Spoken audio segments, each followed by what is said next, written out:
I drove for 2 hours to get home, carrying an expensive bottle of wine as a party gift. The highway stretched endlessly under the gray December sky, and my fingers cramped around the steering wheel of my beat-up sedan.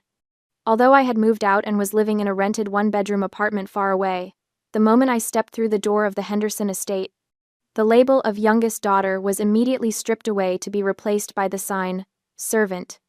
My mother, Alara, took the gift bag from my hand before I could even set down my purse. She didn't say thank you. Her eyes swept over me as if I were a late delivery driver, someone whose presence was expected but not particularly welcome.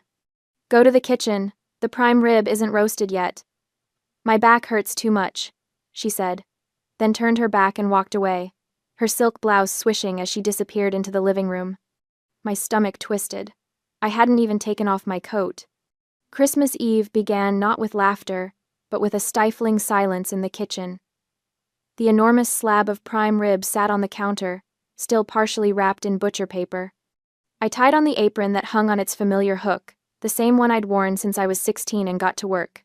Season the meat, preheat the oven to 450 degrees, sear it, lower the temperature. Check the thermometer. Through the cracked door, I saw the whole family: Father Thaddeus, Mother Ilara, Sister Serafina, and Brother Caspian, sitting in the candlelit dining room. The warm glow of the chandelier made everything look like a scene from a holiday magazine. They were raising glasses of wine, sharing slices of the fragrant roasted prime rib that I had prepared, their laughter filtering through the doorway like music I wasn't invited to hear. Meanwhile, I stood alone by the cold kitchen table, checking the pecan pie one last time. The crust had turned golden brown, perfectly crimped edges that had taken me 20 minutes to get just right. They had started the feast without even caring if I was present or not. When the timer finally went off and I pulled the pie from the oven, I heard the scrape of silverware on plates, the murmur of satisfied conversation. I wiped my hands on my apron and walked out to the dining table. My seat welcomed me with a harsh truth. On my plate were not the delicious cuts of prime rib I had poured my heart into roasting. It was just the small, burnt edges, lying pitifully next to a bit of mashed potatoes, the leftovers, remaining after my family had picked clean the best parts. The meat was tough and charred black on one side, the kind of piece you'd normally throw away. My throat tightened. Serafina was cutting into a thick pink center cut, the juice running onto her plate. Caspian had piled his plate high with 3 slices. My father was chewing slowly, nodding with satisfaction. My mother glanced at me, her voice cold. Eat fast so you can clean up. I want to watch a movie at 8 o'clock. I picked up my fork. The burnt meat was tough and bitter. I hurriedly ate that meager amount of food in 5 short minutes, tears threatening to spill, but I forced myself to swallow them back. The mashed potatoes stuck in my throat like paste. Nobody asked me how work was going. Nobody asked about my drive. Nobody wished me Merry Christmas. After the meal, they moved to the living room to watch a movie, leaving me with the battlefield. Plates smeared with gravy and fat, wine glasses with lipstick stains, crumpled napkins. I cleared the table, stacked the dishes in the sink, planning to wash them after the movie. The kitchen was a disaster, pots and pans everywhere, the counter splattered with grease. I carefully arranged 5 forks and 5 of Alara's special Christmas dessert plates, white glazed porcelain with red and green polka dots, onto a serving tray. She'd bought them last year and made it very clear that nobody was allowed to use them except for special occasions. I divided the pecan pie into 5 portions as evenly as possible, measuring each slice with my eye, making sure nobody could complain that someone got more than someone else. I scooped a scoop of vanilla ice cream onto each slice, watching it begin to melt into the warm pie. The tray was heavy. My arms shook slightly as I carried it out. The living room was dark except for the glow of the television. A romantic comedy played on the screen, and I could hear the canned laughter from the TV speakers. They'd arranged themselves on the sectional sofa, my father in his recliner, my mother stretched out on the chaise, Serafina and Caspian sprawled across the middle. I distributed the dessert to each person, careful not to block anyone's view of the screen. My father took his plate without looking at me. My mother did the same. Caspian grabbed his with one hand, eyes glued to his phone. When I brought the cake plate in front of my sister Serafina, she was still glued to her phone screen, her thumb scrolling through Instagram. Her hand waved dismissively to take it, but her eyes never left the screen. Sarah, here's your... Crash! The pecan pie with cold ice cream fell upside down onto the floor and the rug. The white plate with the cheerful red and green polka dots shattered into 3 large pieces. Ice cream splattered across the Persian rug, the one my mother had paid $3,000 for last spring. My heart stopped. "Oh my goodness, Heidi!" Serafina shrieked, jerking her feet up onto the sofa, but she didn't apologize. Instead of apologizing, Serafina just lifted her feet high, jerking her chin to signal me to clean it up. Her hand never left her phone, while the other casually reached for another plate of cake on the tray I was holding. So, this Christmas, I wouldn't get to eat dessert either. "I'll get something to clean this up," I whispered. Nobody responded. I went back to the kitchen to get a rag and the dustpan. My hands were shaking as I wet the cloth under the faucet. When I returned, I knelt down on the floor, my knees pressing into the soft rug. As I was kneeling, diligently wiping the cream stain off the floor, still wearing the apron I hadn't had time to take off, the phone in my pocket buzzed. A Facebook notification from Caspian. My stomach dropped. I pulled out my phone with sticky fingers. The notification showed a new video post. I clicked it. He had just posted a 10-second video. In the video, I was wiping the floor at Serafina's feet, while she ate cake and posed mockingly, pointing down at me with her fork. The angle made it look like I was bowing, like I was some kind of servant in a period drama. Caspian captioned it, "The maid is acting deep again. Cinderella wannabe. Help is hard to find." The video already had 12 likes. I looked up. Caspian was giggling, showing the screen to Serafina. She burst out laughing, nearly choking on her pie. My mother glanced over but said nothing, her face impassive. My father, Thaddeus, took a sip of beer and called out, his voice full of condescension. "Oh, come on. She likes doing it. Heidi was born to serve. Right, daughter?" More laughter. My mother remained glued to the TV, pretending she was deaf and blind to the cruelty happening right in front of her face. The whole room burst into laughter. Even the actress on the TV seemed to be laughing at me. That was the moment everything inside me shattered. I didn't cry. I didn't scream.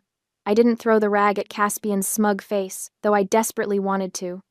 Instead, I placed the dirty rag decisively onto Caspian's expensive porcelain plate that was lying flat on the rug, the one he'd set down to film me.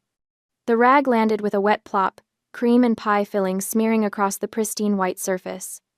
Then I walked straight upstairs. "You have to finish cleaning. You can't leave the plate on the floor like that," Serafina screamed from behind, her voice shrill with indignation. I didn't turn around. I kept walking, my footsteps heavy on the stairs. I walked past the turn of the stairs, vaguely hearing Caspian comforting her. "It's okay. She'll clean it up right away. No need to get angry like that." But I wasn't going to clean it up. Not tonight. Not ever again. I didn't go to my room to sleep. I didn't even pause at the top of the stairs. I walked straight to the guest room where I'd left my overnight bag, the bag I'd packed thinking I'd stay the night, maybe even through Christmas Day. How naive I'd been, just hours ago. I grabbed the handbag I hadn't even opened since stepping through the door and went straight out the back exit, the one that led through the mudroom. My coat was still downstairs, but I didn't care. The December air bit through my thin sweater as I crossed the driveway. I started my beat-up old car, a 2008 Honda Civic with a dent in the passenger door, and drove straight to Aunt Rowena's house, which was an hour away. My hands were shaking on the wheel, but not from the cold. From rage, from humiliation, from the sudden, crystalline clarity of what my life had become. The highway was dark and empty. Christmas lights twinkled in the windows of houses I passed. Normal families. Happy families. Families where the youngest daughter wasn't the help. By the time I pulled into Aunt Rowena's driveway, it was nearly 10 o'clock. The porch light was on, and I could see the warm glow of their Christmas tree through the front window. Uncle Silas opened the door before I could even knock. He must have seen my headlights. Seeing my state and the bag in my hand, he didn't ask long-winded questions, but simply said the warmest sentence I had ever heard. "Come in. We have eggnog." I burst into tears right there on the doorstep. Aunt Rowena appeared behind him, her face creased with concern. She pulled me into a hug that smelled like cinnamon and pine, and I sobbed into her shoulder while Uncle Silas quietly took my bag. They didn't press me for details. They sat me down on their couch, wrapped me in a fleece blanket, and put a mug of spiked eggnog in my hands. The Christmas tree lights blurred into soft reds and greens and golds through my tears. "When you're ready," Aunt Rowena said softly, squeezing my hand. I told them everything. The burnt meat, the dropped pie, the video, my father's words, the laughter. Uncle Silas's jaw tightened. Aunt Rowena's eyes filled with tears. "I knew Alara was cold," she said quietly, "but I didn't realize it had gotten this bad." "She's always been this way," I whispered. I just kept thinking that if I tried harder, if I was more helpful, maybe she'd—" My voice broke. "Maybe she'd love me." "Oh, sweetheart." Aunt Rowena pulled me close again. "This isn't about you. This has never been about you." That night, in the small, peaceful guest room at my aunt's house, I couldn't sleep. I lay in the dark, staring at the ceiling, replaying every humiliation. Every time I'd been treated like I didn't matter. Every time I'd swallowed my pride and my hurt, because I thought that's what family meant. Finally, at 2 a.m, I opened my laptop. It was time to face reality. The Henderson family believed they had me under their thumb thanks to a joint account opened when I was 16. My mother had insisted on it, for emergencies, she'd said, "so we can help you if you need it." But the help had only ever flowed one direction. I'd been depositing my paychecks there for years, dutifully transferring money for the utility bills, the groceries, the random expenses my mother claimed she couldn't cover. But they were wrong if they thought that was all I had. I was no longer that naive little girl who believed everything her mother told her. 3 years ago, I had secretly opened a high-yield savings account at a completely different bank, kept strictly confidential. Every bonus I'd earned, every overtime payment, every tax refund, it all went there. Money my family knew nothing about. The screen displayed the number, $28,400 in the secret account. I stared at that number for a long time. $28,400. It had taken me 3 years of scrimping and saving, of saying no to dinners out with coworkers, of driving my beat-up car instead of buying something newer. Every dollar represented a choice, a sacrifice, a future I was building for myself. I switched tabs to the joint account where I usually left about $2,000 to pay utility bills for the family. Current balance, $0. I had just executed the transaction to withdraw every cent of my contribution. I'd done it in the car, sitting in Aunt Rowena's driveway, my fingers flying over my phone screen. Transfer all funds. Confirm. Done. $2,000 back in my control. When the clock on my laptop confirmed it was nearly 3 a.m., I checked my phone one last time. Perhaps at home, everyone had finished enjoying their movie night and the pecan pie with vanilla ice cream. My screen lit up with a text from Mom, sent hours ago. "What are you doing? Why aren't the dishes washed?" A second text followed. "Heidi, this is unacceptable. Come downstairs right now." It seemed no one knew I had left. Perhaps Mom still thought I was the weak little girl, the Cinderella who would meekly go downstairs to clean up after everyone was asleep, too afraid of conflict to do anything but comply. Thinking of that, my heart wrenched. Had I really lived a life of endurance like that? The answer was obvious. Yes, for years. But tonight, in Aunt Rowena's room, wrapped in a borrowed nightgown and sitting in the glow of my laptop screen, I knew Cinderella was dead. There was only Heidi, the person holding the reins of her own finances, the person who'd had enough. I turned off my phone and went to sleep. The next morning's peace was shattered by the buzzing of my phone. I turned it back on to check the time, and immediately the messages flooded in. Mom's text, sent at 7 a.m., was reproaching me for leaving disrespectfully and leaving the kitchen messy, ruining everyone's Christmas spirit. No mention of the video. No mention of what they'd done to me. I stared at the message for a long moment, then deleted it without responding. Aunt Rowena made me pancakes. Uncle Silas read the newspaper and occasionally looked at me over the top of it, his eyes concerned but kind. They didn't push me to talk. They just let me be. I stayed with them for 3 days. 3 peaceful, quiet days where nobody asked me to cook or clean or serve, where I was treated like a person, not a maid. When the weekend ended, I drove back to my rented apartment, a modest 1-bedroom in a complex 40 minutes from my office. It wasn't much, but it was mine. I'd moved out 6 months ago, desperate for space, for freedom, for a life that didn't revolve around my family's needs. I was unpacking my bag when my phone buzzed. Serafina. Without a single word asking where I was, without a single word of apology, she sent a text reeking of greed. Why was the card declined at the spa? Didn't you deposit your paycheck? I need to pay $800 right now. My blood ran cold. The card, the joint account debit card that we all had access to, the account that I drained 3 days ago. I looked at the message for a long time. My fingers hovered over the keyboard. Part of me wanted to explain, to justify, to apologize even though I'd done nothing wrong. But I didn't. I texted back, every word ice cold. That is a joint checking account, and I have withdrawn all my portion of the money. Good luck with the spa bill. I hit send and set down my phone. 5 seconds later, it started ringing. Serafina. I declined the call. It rang again. Declined. Then the texts started pouring in. Serafina. Are you kidding me right now? Serafina. You can't just take all the money, that's the theft. Caspian. What is wrong with you?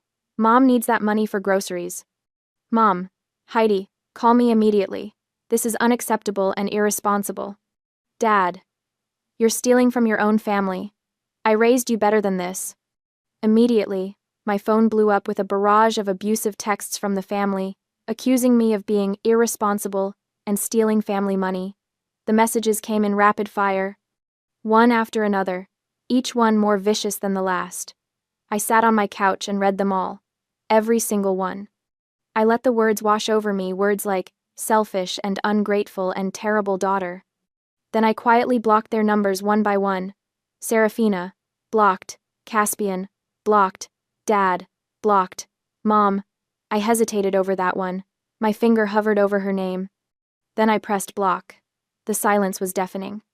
That evening, around 9 p.m., I was in my pajamas, heating up leftover soup, when someone started pounding on my door. Heidi, open this door right now. My mother's voice. And Serafina's. My stomach dropped. They'd driven here. To my apartment. Serafina and Mama Lara had come to my rented apartment, and they were banging on the door loudly, screaming for me to come out and talk. We know you're in there. Your car is in the parking lot. You can't just steal from us and hide. Bang, bang, bang. I stood frozen in my kitchen, my heart hammering. The soup bubbled on the stove, forgotten. A door opened somewhere down the hall. I heard a woman's voice. Hey, people are trying to sleep. Mind your own business, Serafina shrieked. More banging. They were going to break down my door. I pulled out my phone with shaking hands and dialed 911. 911, what's your emergency? My mother and sister are at my apartment, banging on my door and screaming. I've asked them to leave, but they won't. I'm scared. The dispatcher was calm and professional. Are you in immediate danger? I don't know. They're very angry. They won't stop. Officers are on the way. Stay inside and don't open the door. 5 minutes later, 5 minutes of relentless pounding and screaming. I heard sirens. The banging stopped abruptly. I crept to my window and peeked through the blinds. 2 police cars. 4 officers. My mother and Serafina were on the walkway, both of them gesturing wildly, explaining something to the cops. One of the officers looked up at my apartment. I stepped back from the window. There was a knock, professional, controlled. Ma'am? Police. Can you come to the door? I opened it a crack, the chain still on. The officer was young, maybe 30, with kind eyes. Are you Heidi Henderson? Yes. Are you all right? I'm fine. I just want them to leave. He nodded. They're leaving now. We've explained that this is harassment. If they come back, call us immediately. Okay? Okay. After the police arrived and my mother and sister finally left, after confirming I was okay, the officers departed. I watched from my window as the patrol cars pulled away, their lights dark now. A few minutes later, there was another knock. Softer this time.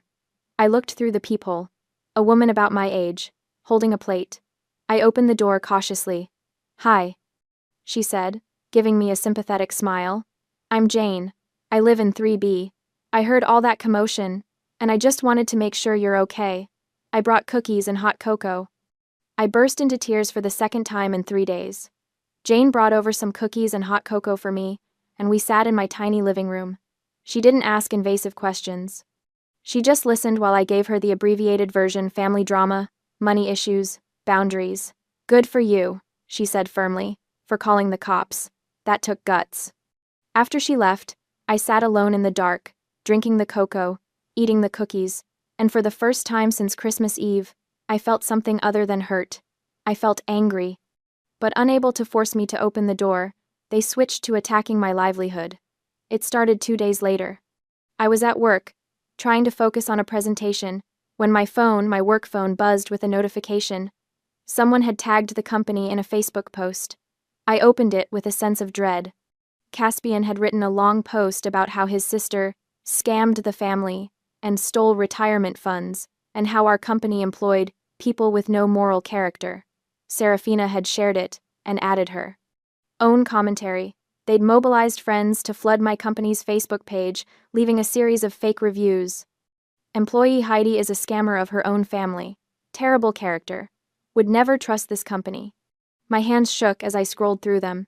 There were at least 20 comments, all from people I'd never met, all saying horrible things about me. Then my desk phone rang. Heidi, can you come to conference room B, please? It was Linda from HR. My stomach dropped. The climax came the next morning. Father Thaddeus had called the company headquarters directly, fabricating a story that I stole retirement money and demanding to speak to my boss. On my first day back at work after the holidays, I was called into the meeting room by HR for a warning about letting personal matters affect the company's reputation. Linda and my manager, Stephen, sat across from me. The conference room suddenly felt very small. Heidi, Linda said carefully, we've received some concerning communications regarding you. I felt like I was going to throw up. Stephen leaned forward. Someone claiming to be your father called corporate yesterday. He made some very serious allegations about theft and fraud. And our social media has been flooded with negative comments about your character. It's not true, I said, my voice barely above a whisper. None of it is true. We're not accusing you of anything, Linda said quickly. But we need to address this. The company's reputation. I understand. My voice was hollow. A feeling of utter humiliation engulfed me. I thought I was about to collapse. These were my coworkers, my professional life. And my family had invaded it, poisoned it, tried to destroy it. We're giving you a formal warning, Stephen said, and he looked genuinely sorry. Keep your personal life separate from work. If this continues, we'll have to take further action. I nodded, unable to speak. I walked back to my desk in a daze. A few coworkers glanced at me, then quickly looked away. Did they know? Had they seen the posts? I sat down, stared at my computer screen, and felt the tears coming. While I was in despair, sitting at my desk trying not to cry, my phone buzzed.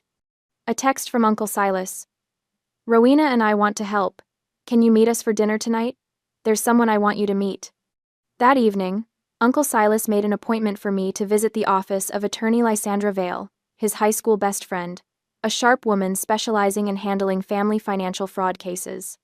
She's the best, Uncle Silas said as we drove to her office. If anyone can help you, it's Lysandra. The office was in a nice building downtown, all glass and steel. We took the elevator to the 7th floor. The reception area had leather chairs and abstract art on the walls. Attorney Lysandra Vale was exactly what I needed to see. She was in her early 50s, with silver-streaked hair pulled back in a neat bun and eyes that missed nothing. She wore a crisp navy suit and shook my hand with a firm grip. Silas has told me a bit about your situation, she said, gesturing for us to sit. But I'd like to hear it from you. So I told her everything. The joint account, the years of exploitation, Christmas Eve, the video, the harassment, the attack on my job. She listened without interrupting, taking occasional notes on a legal pad. When I finished, she sat back in her chair and studied me for a long moment.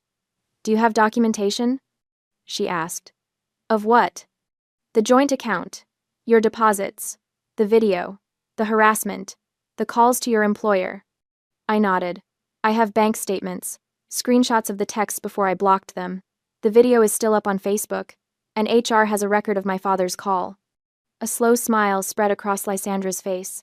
Good. That's very good. After hearing the story and reviewing the evidence, I'd brought printed bank statements, screenshots on my phone, a link to Caspian's video. Attorney Lysandra was convinced we would win. This is textbook financial exploitation, she said, tapping her pen against the legal pad. You were a minor when they opened that joint account. You've been making regular deposits for years. They've been withdrawing funds for personal expenses, spa treatments, entertainment without your consent. And the harassment campaign, especially the call to your employer, constitutes intentional infliction of emotional distress. Hope flickered in my chest. So you think we have a case? I think we have an excellent case. She paused. But I want to be upfront with you about costs. My hope dimmed immediately. I charge $350 an hour for this type of work, Lysandra continued. A case like this, with discovery, depositions, possibly going to trial, we're looking at $25,000 to $30,000 in legal fees. The number hit me like a physical blow. When thinking about the cost of hiring a lawyer, my heart sank. I only have over $20,000 in savings, I said hesitantly, my voice trembling with worry. If the lawsuit drags on, I won't have enough money to pay your hourly fees. The thought of giving up flashed through my mind. I would be bankrupt before reclaiming justice. All that money I'd saved, all those sacrifices, would be gone. And for what? My family would probably just declare bankruptcy anyway, and I'd be left with nothing. My family at this moment must be gloating. My silence after the HR incident and after blocking them at the door surely made them think I was scared, that I had been subdued. They thought I was the maid with no money and no guts to resist. The scared little girl who would eventually come crawling back, apologizing, begging to be let back into the family, who would put the money back in the joint account and resume her role as the help. That very overconfidence of theirs was the trap. If they thought I'd given up, they'd get sloppy. They'd keep posting on social media. They'd keep harassing me. They'd keep creating evidence. Uncle Silas placed his hand on my shoulder, reassuring me. Rowena and I have agreed to support you with $10,000. Don't worry about money right now. I turned to stare at him. Uncle Silas, I can't. You can.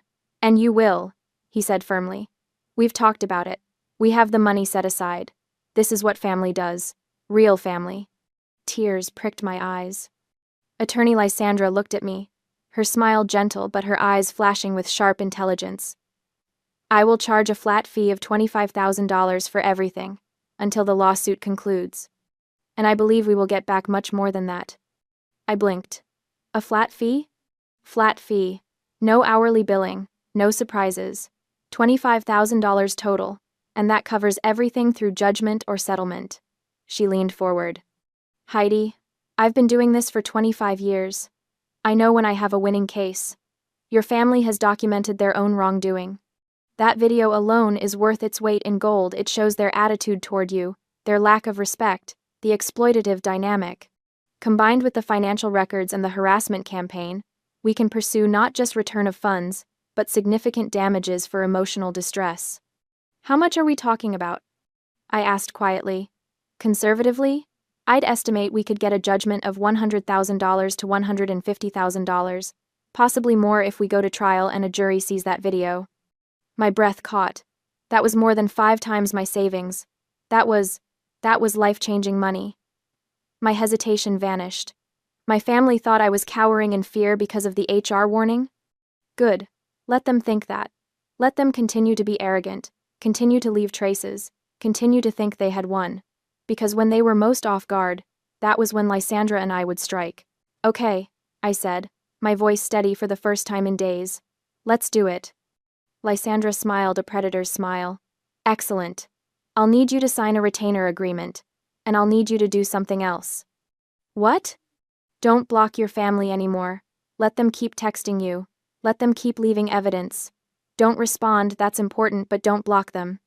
Every threatening text, every harassing call, every nasty social media post is another nail in their coffin. I thought about that. Thought about seeing their names pop up on my phone, reading their vicious words. I can do that, I said. Uncle Silas squeezed my shoulder. Lysandra pulled out a contract from her desk drawer. Then let's make this official. I read through the retainer agreement carefully. Flat fee, $25,000. Scope of representation, financial exploitation, conversion, intentional infliction of emotional distress, and any related claims. term, through final judgment or settlement. I nodded at Lysandra and signed my name at the bottom. The trap had been baited. They didn't know that their maid had just signed a contract with their nightmare. As we left Lysandra's office, Uncle Silas put his arm around me. You did the right thing. I hope so. I know so. Your aunt and I have watched your family treat you like dirt for years. We should have intervened sooner. But we're here now. That night, lying in bed in my apartment, I unblocked my family's numbers. Within minutes, the texts started coming in. Mom, your silence speaks volumes. You should be ashamed of yourself. Serafina, when you come crawling back, don't expect us to forgive you easily. Caspian, hope you're happy you ruined Christmas for everyone. Dad, a daughter who steals from her parents deserves nothing. I read each one carefully, screenshot each one, and filed them in a folder on my phone labeled Evidence. Then I set down my phone and smiled in the darkness. Let them talk. Let them threaten. Let them dig their own graves. Lysandra was right. They were handing me the case on a silver platter. Back in Lysandra's office, the air still smelled of leather and calculated justice as she laid out documents like a dealer at a blackjack table. Heidi, I want you to understand something, Lysandra said, tapping her Mont Blanc pen against the folder. We're not just filing a lawsuit, we're building a financial fortress around your future and letting them crash against it. I nodded, my hands folded in my lap. 3 days had passed since Aunt Rowena's house, since Uncle Silas had made that phone call. 3 days since I'd stopped being the family doormat and started being the plaintiff. 2 causes of action, Lysandra continued, sliding a stapled document toward me. Defamation of character because they publicly branded you a thief and a parasite. And tortious interference with employment because Caspian's little Instagram crusade was designed to destroy your professional reputation. The words looked stark on the page. Official. Real. What happens next? I asked. Lysandra's smile was sharp as a scalpel. Discovery. The beautiful, terrible phase where everyone has to show their cards. We request financial records, communications, evidence. And Heidi? She leaned forward. Your family is going to learn that transparency is not their friend.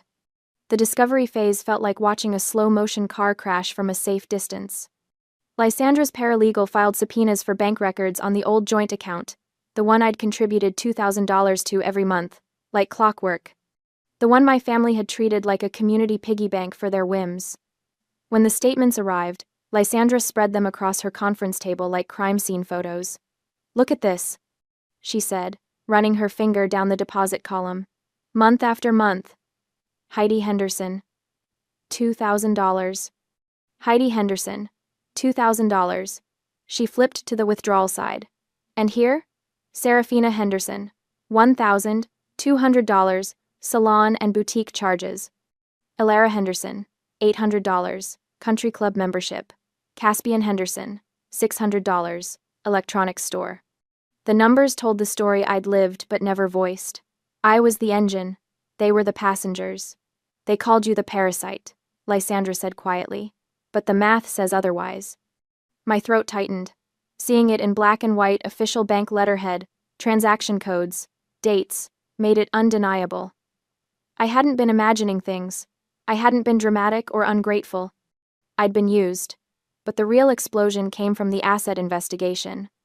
Lysandra had hired a forensic accountant, a woman named Margaret who looked like somebody's grandmother but had the instincts of a bloodhound. She dug into property records, loan documents, credit reports. What she found made my father's Christmas Eve tantrum look like a minor inconvenience. Your father took out a second mortgage on the Henderson estate, Margaret explained during our meeting, her reading glasses perched on her nose. 14 months ago. Amount: $175,000. I blinked. A second mortgage? Why? According to the loan application, it was for business investment purposes. Margaret's tone was dry as desert sand. But when we cross-referenced with business registrations, tax filings, and corporate databases, we found nothing. No LLC, no partnership, no legitimate business entity. Lysandra leaned back in her chair. Translation: your father gambled on some scheme probably sold to him by a smooth-talking con artist and lost everything. Does my mother know? I asked. Margaret shook her head. The mortgage documents only required one signature because your father's name was primary on the title. He didn't need her permission. The house they'd been so proud of, the one they'd lorded over me like proof of their superiority, was drowning in debt. The marble countertops, the chandelier in the foyer, the manicured lawn, all of it was leveraged to the hilt. "They're underwater," Lysandra said, "and they don't even know it yet." 4 months after Christmas Eve, I walked into the county courthouse wearing a navy blazer and my most professional heels. The building was all cream-colored stone and echoing hallways, the kind of place where whispers carried and judgment was literal. My family didn't have money for fancy attorneys. The discovery phase had bled them dry, responding to subpoenas, scrambling to justify their spending, trying to explain away Caspian's social media posts. They'd consulted a few lawyers, but retainer fees started at $15,000, and their accounts were already scraped thin. So they represented themselves. I spotted them across the courtroom gallery. Thaddeus in a wrinkled suit that had fit him better 20 pounds ago, Alara clutching a knockoff leather portfolio, Serafina chewing gum with her arms crossed, Caspian scrolling on his phone until the bailiff told him to put it away. They looked diminished, smaller somehow. Lysandra sat beside me at the plaintiff's table, her posture relaxed but her eyes alert. She'd prepared me for this. Coached me through testimony, reviewed exhibits, explained courtroom procedure. But nothing fully prepared me for the moment the judge entered and everyone stood. All rise. The Honorable Judge Patricia Moreno presiding. Judge Moreno was a woman in her late 50s with steel gray hair and an expression that suggested she'd heard every excuse in the book and believed none of them. She settled into her chair and surveyed the room. Case number 2, 4CV 8831, Henderson versus Henderson, Henderson, and Henderson. Counsel, are we ready to proceed? Lysandra stood. Ready for the plaintiff, Your Honor. My father lurched to his feet. Ready for the defense, Your Honor. It began. Lysandra was surgical. She presented the bank statements first, walking the judge through my contributions versus their withdrawals. Then came the social media posts, screenshots of Caspian's Instagram stories calling me a greedy traitor and a family deserter, complete with laughing emojis and tags to my employer's official account. Tortious interference requires proof that the defendant intentionally disrupted the plaintiff's employment relationship, Lysandra explained. Mr. Caspian Henderson tagged Heidi's employer. He used her full name. He made allegations designed to damage her professional standing. That's textbook interference. Then came the defamation evidence. Text messages from Serafina calling me a lying thief in a group chat with extended family. A voicemail from Alara telling me I was ungrateful and disturbed. An email from Thaddeus to his brother, my Uncle Silas, claiming I'd stolen family funds and abandoned my responsibilities. Every word, preserved. Every insult, documented. When it was my father's turn to respond, he stood and immediately began to unravel. Your Honor, this is ridiculous, Thaddeus said, his voice rising. My daughter is making a mountain out of a molehill. We're a family. Families have disagreements. That doesn't mean... Mr. Henderson, Judge Moreno interrupted. Please address the specific allegations. Did you or did you not send this email? She gestured to the exhibit on the screen, his message to Uncle Silas, dated December 26th. Thaddeus's face flushed. I was upset. She left us on Christmas Eve. She embarrassed us in front of... Did you send the email, sir? Yes, but... And did you know the allegations in that email were false at the time you sent it?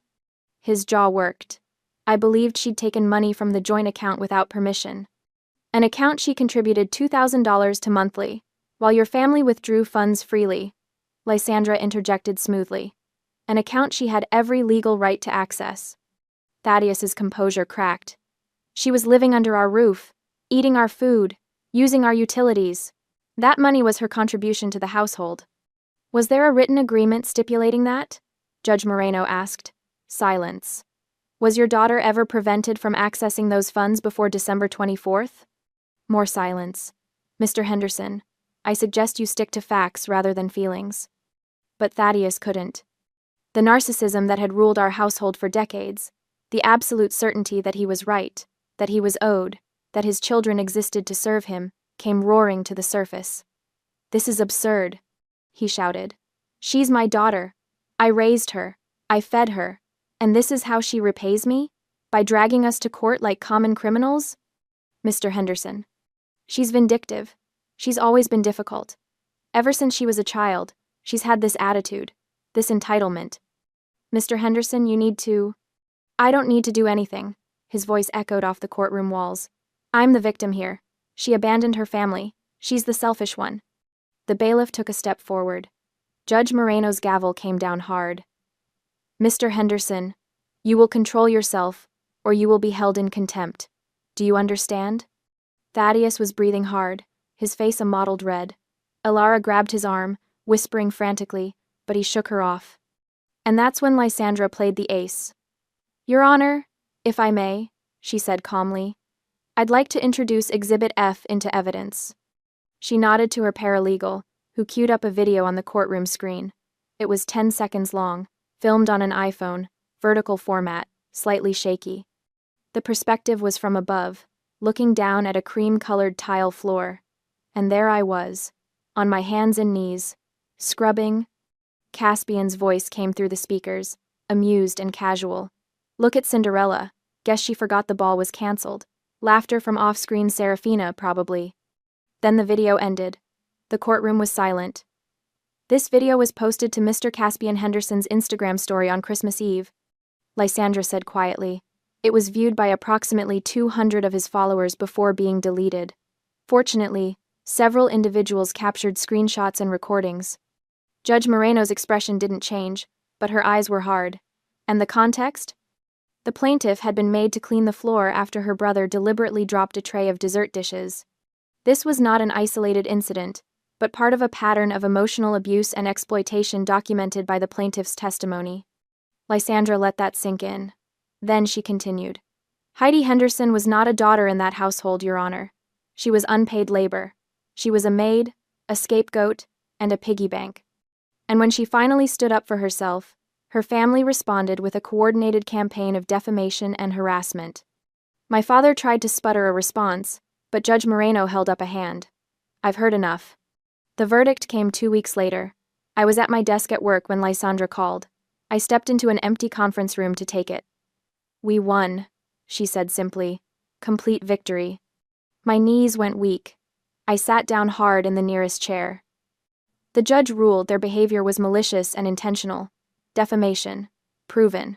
Tortious interference. Proven. She awarded you $130,000 in compensatory damages for harm to your reputation and economic losses. $130,000. And, Lysandra continued, the court ordered them to pay your attorney fees as the prevailing party. That's an additional $25,000. I couldn't speak. Numbers like that didn't feel real. Heidi, are you there? I'm here, I whispered. I can't believe it. Believe it. Now comes the fun part. Collection. My family didn't have cash. The judgment might as well have been $1 billion, they couldn't pay it. So Lysandra filed for a property lien. A legal claim against the Henderson estate that meant they couldn't sell or refinance without satisfying my judgment first. But the universe, it seemed, had a sense of timing. The bank, the one that held both the original mortgage and my father's secret second mortgage, initiated foreclosure proceedings. Thaddeus had missed 3 consecutive payments on the second mortgage, his phantom investment having produced exactly 0 returns. Faced with losing everything to the bank, my parents made the only choice they had left. They listed the house for sale. It sold in 6 weeks. The market was strong, the neighborhood desirable. $450,000. On a rainy Tuesday in April, I received a text from Lysandra. Title company closing is today at 2 p.m.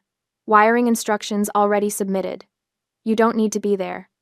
I didn't want to be there, but part of me, the part that had scrubbed floors and swallowed insults and pretended to be grateful for burnt scraps, needed to know it was real. So I drove to the First American Title Company office and sat in my car across the street, watching through the rain-streaked windshield as my parents arrived. Thaddeus walked like a man going to his execution. Elara clutched his arm. Lysandra told me later what happened in that title company office. She'd gotten the details from the escrow officer, a woman named Brenda who apparently had no patience for financial nonsense. Brenda had pushed the settlement statement across the table to my father. The document was dense with numbers, legal descriptions, prorated taxes. Here is the house sale amount, Brenda had said, her tone professional but cool. $450,000. Thaddeus's eyes had lit up. Even drowning in debt, he saw that number and calculated his escape. But Brenda's pen moved down the page, tapping each deduction line. Minus your original mortgage payoff, $200,000. Tap. Minus broker fees and commissions, $27,000. Tap. Minus transfer taxes and recording fees, $8,000. Thaddeus had nodded, doing the math in his head. Still over $200,000 left. Enough to start over, maybe buy a condo, rebuild. Brenda flipped to the next page. Additionally, there is a court-ordered lien filed by Heidi Henderson. We are legally required to wire transfer $130,000 directly to her account to satisfy the judgment.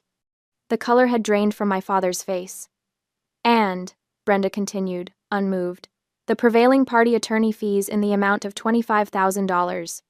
She'd let the silence stretch, then she'd pointed to the bottom line. Your net proceeds after all liens, fees, and payoffs, $60,000. Thaddeus had gone from beet red to ashen pale in the space of a heartbeat. His mouth opened and closed, no sound came out. Alara had started crying. Quiet, helpless tears. This can't be right, Thaddeus finally croaked. You must have made a mistake. Brenda had slid a calculator across the table. You're welcome to verify the math yourself, Mr. Henderson. But there was no mistake.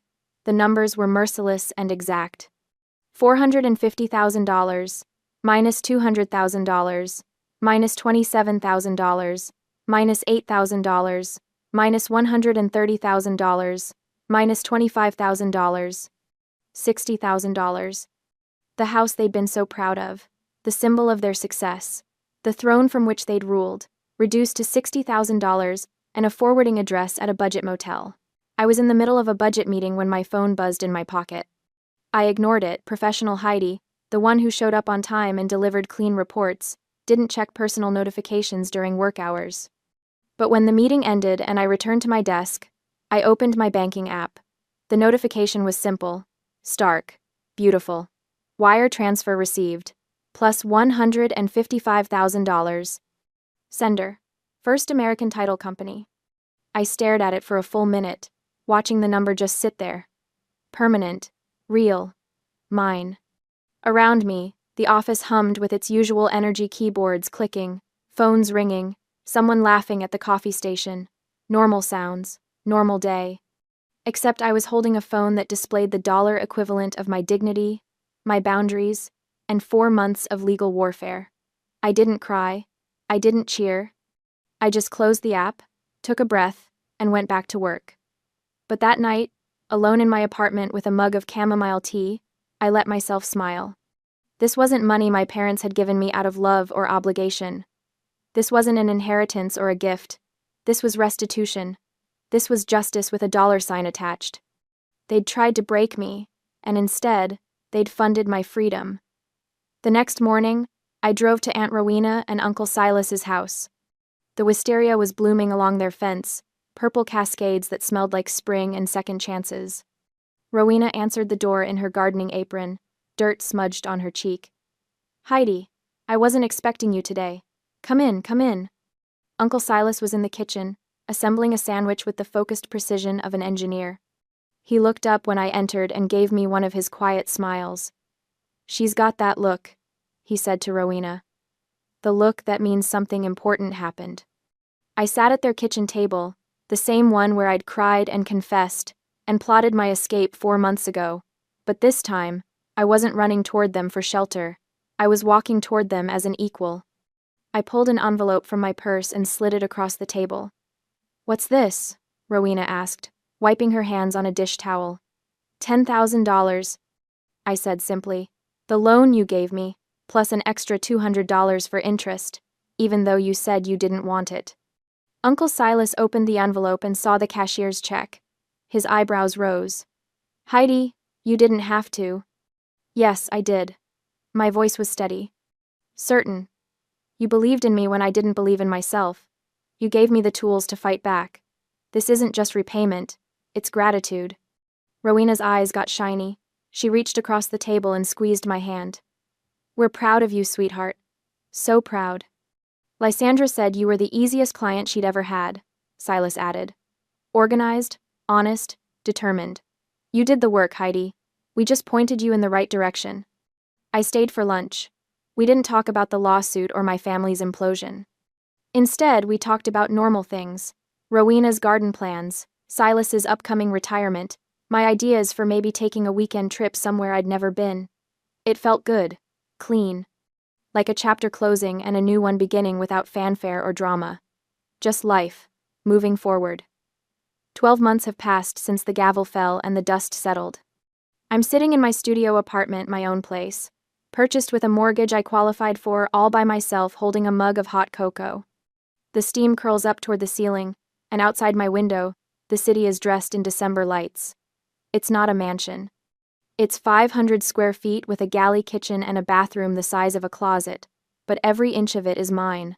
The walls are painted a soft gray I chose. The bookshelf holds my favorites, organized by genre, not shoved into whatever space was left after everyone else claimed the good shelves. The bed is made with flannel sheets I bought on sale, and nobody's going to mess them up or demand I wash theirs first. I don't eat leftovers unless I want to. I don't serve anyone but myself. I don't calculate how much of my paycheck needs to disappear into a joint account for people who see me as an ATM with legs. The settlement money, $155,000, sits in a high-yield savings account, slowly growing interest. I use some of it for the down payment on this place.